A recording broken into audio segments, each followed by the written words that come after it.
ERP, most people think the biggest risk is a technology failure, the wrong system, the wrong integrator, the wrong configuration. But according to today's guest, the real risk is something far more human and far more dangerous: silence. When issues aren't raised, when concerns go unheard, when teams don't feel safe challenging assumptions, when leaders think phase zero is a checkbox instead of the moment that defines everything that comes after. Today on the ERP Perspective, we're joined by Jakob Bent Smed, a highly respected independent ERP advisor, 20 plus years in the field. Known for helping organizations navigate their earliest and most critical transformation decisions, Jakob is the author of the widely shared idea, silence is the biggest risk in ERP and speaking up early is the biggest opportunity. His work shines a light on the part of ERP nobody talks about enough: the human dynamics, the psychology of the team, the courage required in phase zero to say what needs to be said before it becomes a multi-million euro or dollar problem. Today, we're going to explore why phase zero isn't just a starting point, it's the moment where ERP success is either protected or doomed. This conversation is going to be honest, human, incredibly valuable for anybody leading or living inside an ERP program. Jakob, welcome to the ERP Perspective. My name is George Collier. Welcome to the ERP Perspective, the show where we look to empower, educate, and unleash the perspective of different ERP professionals. Today, we're joined by the one and only Jakob Bent Smed. Good afternoon, Jakob. How are you? Good afternoon, George. I'm good. How are you? I'm very well indeed. I was mentioned obviously before the call, we'd been waiting some time to have you on the show. Was talking about phase zero and obviously the topics that you've been sharing on LinkedIn recently being the biggest killer in ERP projects being silence. But before we get into that, I know in the introduction I did a bit of a taster, let's say, of your background, your experience, 20 plus years in the industry. Could you give the audience maybe a breakdown of your career, your experience, and what's led you up to this point? Yeah, and thank you so much for having me on this podcast, George. My name is Jakob, and yes, I've been in the industry, the ERP space, for more than 20 years. 25 years, I was counting the other day. So the last 15 years, I've been independent, so helping global clients with independent advisory, especially around phase zero, getting ready for an ERP transformation. Besides my work, I'm doing volunteers. So I'm doing a volunteer helping youngsters here in Greece. And then I'm also a keen traveler. So whenever I can, I go hiking and I go, just a big explorer. And that could be to go to Scotland during a long weekend or just up in the mountains. So that's a very quick fly-in into myself. I know, obviously, being in the ERP industry, it takes you everywhere. I know you've got clients. I think recently you went to Brazil to meet some clients as well, and also the social thing as well. Yeah, I did. I went to Brazil and Argentina to support a client with Go Live. So they went live first in Brazil with their manufacturing, and then I was supporting them in Argentina with their finance setup and reconciling. So that was my first South American project. So that was rather interesting. I usually say that I lived most of my life in a suitcase. So I can easily adapt, because going into these projects, you really have to be willing to roll up your sleeves and going on site, and that goes for, I would say, for everyone who considered going into this business. It just makes a huge difference when you can allow yourself to do that, and it brings tremendous just experience, both professionally but also really fun moments. Some of my best friends I have met through ERP projects, and some of the most fun episodes in my life I have seen through ERP projects. So for me, it's really been it's really a part of my DNA. I mean, the community is fantastic. So many great people that you can meet. I know, obviously, we met through the ERP community as well. But yeah, I loved your articles, the work that you've done. And I know today, obviously, we want to talk about the biggest risk in ERP. People being silent, people not raising concerns, and the opportunity of speaking up early in a project, especially in phase zero, and what that can do for a business. I mean, why did you think this topic was so relevant in today's age? I wanted to bring in a different angle than always talking about technology and solution, and more focus on, from my perspective, why ERP, run with such a big failure. It's not a surprise that we still face tremendous, the rate of failure in these ERP projects is tremendous. And I wanted to bring in a different angle into what I have seen, that it rarely goes back to the solution. It, really, really focus on creating a culture which embrace risk and bringing up an honesty as early as possible. And that's why I try to, in my working with clients, I try to bring in these elements into a phase zero. So when I'm dealing with a new client, I try to assess rather quickly, is this an organization where you can, are people allowed to speak their mind, or is this a culture where you just, where everything is just forced upon you? And that's why I try to bring that work, which we're going to talk about, into phase zero. Yeah, I mean, you did an article not long ago. I saw on LinkedIn, and it got a lot of interest from the community. People were commenting, sharing, and reposting because they identify with, silence is the biggest risk in ERP. And I mean, what inspired you to sort of do that post? Was it a continuous thing that you were seeing? And why do you think silence is so overlooked in these projects? Why do people stay silent? It was partly because it was a topic which I didn't think got a lot of attention. And I have been part of projects where clients were blaming the technology. So I just wanted to bring up to people's attention that, for me and my experience, what I've seen is that really the biggest killer of ERP is rarely the solution. I'm saying rarely because, of course, that can be reason why it is a solution, but I say it is, in a lot of cases, silence of people. And then if you dig deeper, which we're going to do in this conversation, why are people staying silent? I think that's really the key question here that you want to address as an organization, but also as a system integrator or vendor who's supporting or helping this project to be successful. I mean, to bring it to the very start, I mean, obviously people should start with a phase zero. Not everybody does, or does it to a very in-depth level. But I know you emphasize the importance of that phase zero at the very start. And in your mind, I'm a big believer in phase zero, and that is not just because I like phase zero. It is really because it is the determining factor for your success. And what do I mean? I just mean that if you do an in-depth phase zero, you can really avoid a lot of the mistakes that you might do otherwise down the road. So sometimes when I'm called in to do a project review and open the machine and say, okay, what actually went wrong, we can actually track it directly back to a badly performed or a phase zero, which wasn't even done. And that's why it is really, really key for me to get that message, and why I'm pushing.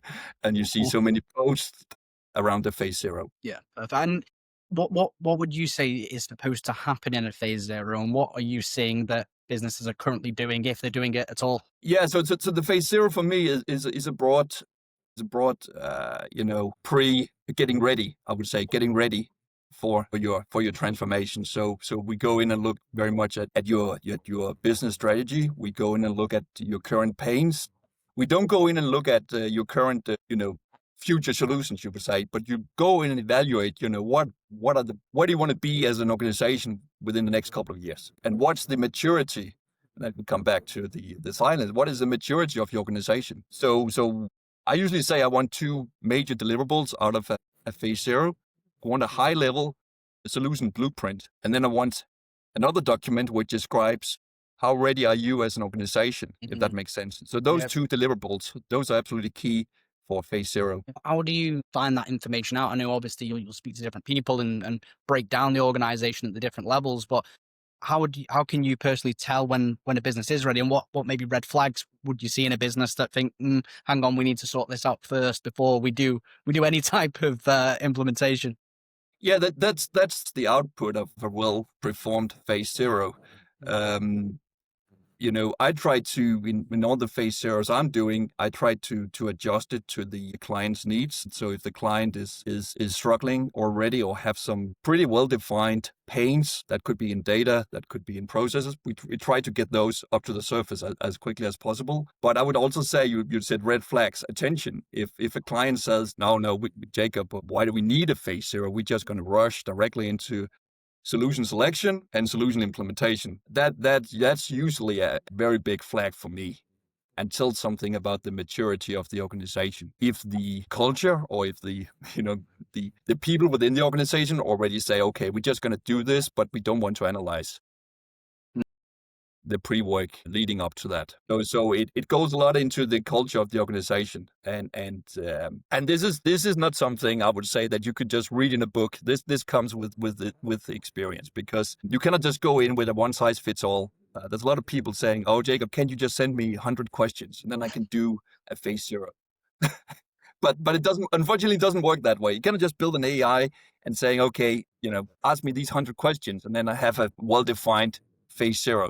You really, really need people with knowledge, like myself and other good professionals within the ERP industry, to come in and help clients do this. So I usually say, that's the reason why I have 2 ears and one mouth, is that I really come in and try to listen more than I speak in these organizations, and really suck up what is this organization that I'm working with. Is this a startup? Is this a life science organization under a lot of compliance? So all organizations are different in this sense, and that's really where you need individuals who can help steer the boat in the right direction, because you can also be taken in all kinds of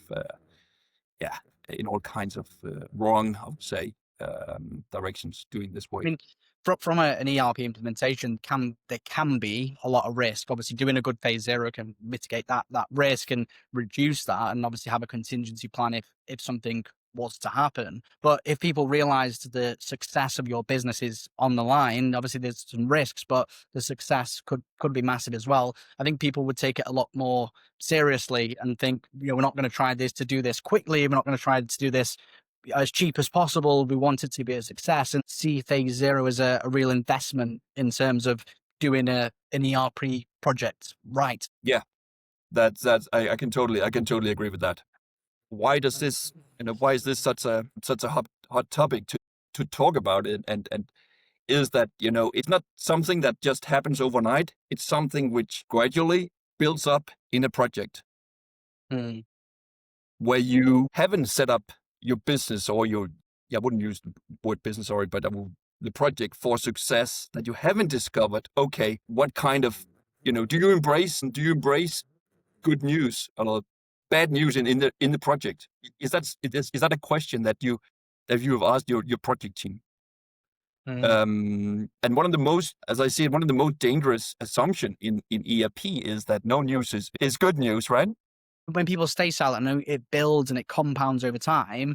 Do you think it's fear, confusion, politics, or something else that stops people from actually speaking up early, or if at all? Yeah, it could be a combination of different factors. You mentioned fear of Mm. being exposed, fear of exposing yourself to a group of people that you may not trust. It is certainly one of the determining factors in why people stay silent and don't come forward with the concerns. It could also be fear of, if you're in some organizations, they only reward positive, you can say positive positive feedback. Mhm. That can also be, and let's say you're the only one who really has the finger on the pulse in terms of data quality of some things in the solution design, which maybe has been made too optimistic, and then you don't want to come forward with those concerns or input, right? And obviously, it's encouraged for businesses to celebrate the small wins. Obviously, talk about that as well to keep people motivated.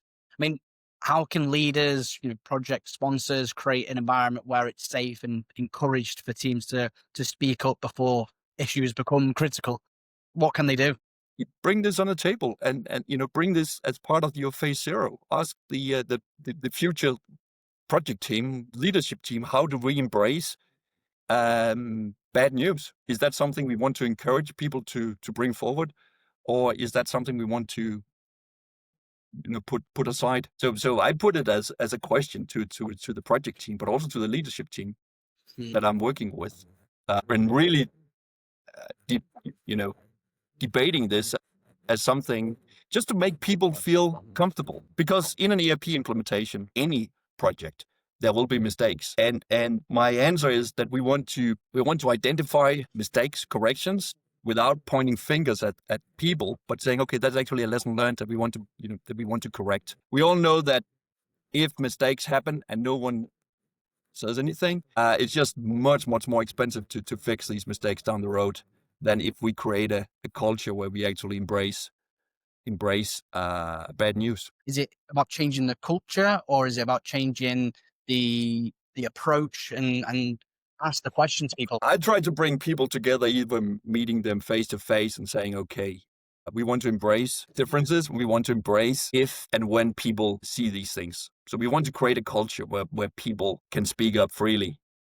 Mm-hmm. So for me, it's a matter of really clear communication. And ERP programs are often focused heavily on the technology, the process. I mean, how does communication or the lack of it directly influence the implementation success and can change the adoption of it? It can just set a much stronger foundation. It can just set, because when mistakes and corrections happen and you don't have a culture where people trust, and I think that's also a big word, but a really important word here, that people who are involved in the project, regardless if they're from the system integrator, from the internal core team, from the business, that they really can trust each other. If that foundation has not been built from very early in the project, and you want to build that in a later in a phase, it's really hard to do, right? That's my belief and my experience. So I keep coming back to the culture as really important elements for you to think about when you start up bigger projects like these ones. You mentioned a big word there, trust. I think when people feel trusted, they feel empowered, they feel like their voice will be heard, and they can ask questions or they can give input without having that judgment, then it's a lot more freeing, and people can give different insights or say, I'm coming across, or maybe I don't understand, or can you help me with this, or I've come across this challenge. I think to have that trust of everybody in the project together and working as a team will allow that communication to be 10 times better. Yeah, trust is absolutely key here, and we are all different as individuals. So embrace those people, make them shine. That's what I'm trying to do as well as advisor. I love to make other people shine. I don't have to take the credit for it. I think that's also a really important message that I want to communicate, because these changes really happen through people and not through the system. If a business came to you and they said, look, Jakob, we've gone down this road, it's not working how we want it to work, and we're coming across a few challenges, and they say, look, we admit we've been silent for far too long. How would you advise them to sort of reset that tone, and what practical steps can teams take to bring a real dialogue back into their ERP program?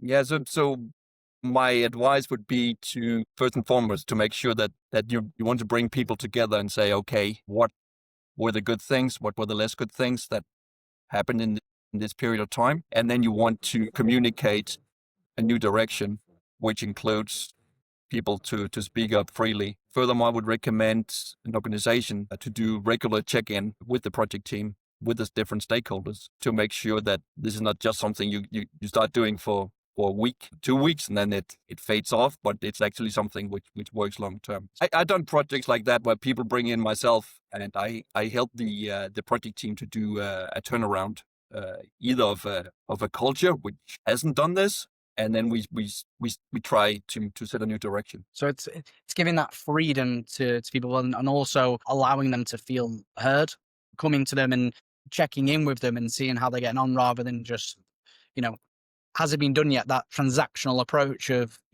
have you done what needs to be done? And exactly, George, but also being dead honest and saying, oh, we made mistakes and we listened to you, and now we really want everything on the table. I think people today, they want honesty. They want people to be not afraid to admit we made mistakes. The worst thing is always if and when you try to make it more golden or more positive than the actual. So you have to be really, really authentic, and you have to be really, really direct. What is the shape? Where did we do wrong and what did we do good? And really allow people to make comments on that. And I mean, on this topic, if an organization's watching, maybe a CIO or anybody from an organization watching this episode of the ERP perspective, and they took one lesson away from your work, especially on silence is the biggest risk in ERP, what would you want it to be, and how could it change the way that we run ERP programs moving forward? That would be to know about this, and as we bringing attention to it, which was my original reason why I started to write about this, and we're sitting here today to discuss this. So embrace this and try to include this into your phase zero, your project team, as early as possible. Bring this up on your weekly project meeting. Include your system integrator. That would be my advice, and aim for a culture where we can talk about risks openly and get those bad news on the table as quickly as you can. And that's the key here, because I've been working in organizations where, as I said in the beginning, where the culture was only to embrace positive news, and then I've been working in organizations where they were listening to and wanted to embrace bad news. And guess what? Who actually managed to implement ERP in the fastest way? There's two different cultures, two different outcomes, you can say. So I think the humility and the culture and the way people approach and communicate with other people on the project is a massive part of any implementation, upgrade, any ERP project. It's the people at the end of the day that matter and that are going to make this project a success. But also, don't slam your system integrator. Some people expect them to do all the work. Yeah. Remember, if you point one finger at the system integrator or your vendor, the fourth finger's pointing back to you. A lot of clients, they underestimate. It's a good, but that's the only way I can say it. Is it underestimate the effort, and they expect, okay, we're just going to buy this service of an ERP implementation out from a system integrator, and don't expect themselves to do a lot of the work. That is a totally wrong way of looking at it. It also, and that's back to the silence. You also want to include your system integrator in this work and create a culture that includes them, not only within the organization, but the whole project culture. It is a safe, you can use the word safe space. It is like a safe environment where people can speak up. Yeah. So allowing that freedom and that honesty, and not being judged or taking the ego out of the room as well, and allowing people just to be completely honest and say, this is my perspective, this is what I'm seeing, and that freedom will uncover the truth and allow a business to see these issues more clearly and move forwards. I think there is a lot of psychology behind it as well, in terms of trying to navigate these types of projects. Why I find ERP projects so fascinating is that you work so close with people, and I'm not driven by the technology. I'm driven by giving my clients the best advice and not making sure that they don't make mistakes that I've seen on my guard. But it just really comes, keep repeating it. It really just comes back to people and creating a culture where the people can freely speak up and not just not politely, and then when they walk out the meeting room, then they do differently. I think we have all been in those kind of projects and seen that. So the human side of transformation is something I'm trying to bring attention to. Thank you so much for coming on to the ERP perspective, Jakob, and then giving that insight to people, maybe approaching a phase zero, starting a new project. Anybody in my network or my community looking for advice, maybe on a current project or approaching a phase zero, I'd highly recommend reaching out to Jakob. I'll link his LinkedIn on this video so you can reach out to him directly. But yeah, he's brought so much insight and clarity and education for me as well on sort of those phase zero topics and how to assist the business on your advisory services. I mean, is there anything else that you'd like to give to the audience before we finish the recording, or anything else that they can reach out to you about? No, as always, it's been a pleasure to be on this. I hope we can do more podcast in the future. It's been a real pleasure to speak about why silence is the biggest killer in ERP. Thank you so much, Jakob, for being on the show. This has been the ERP Perspective. Feel free to follow, like, and subscribe for more ERP content. Thank you.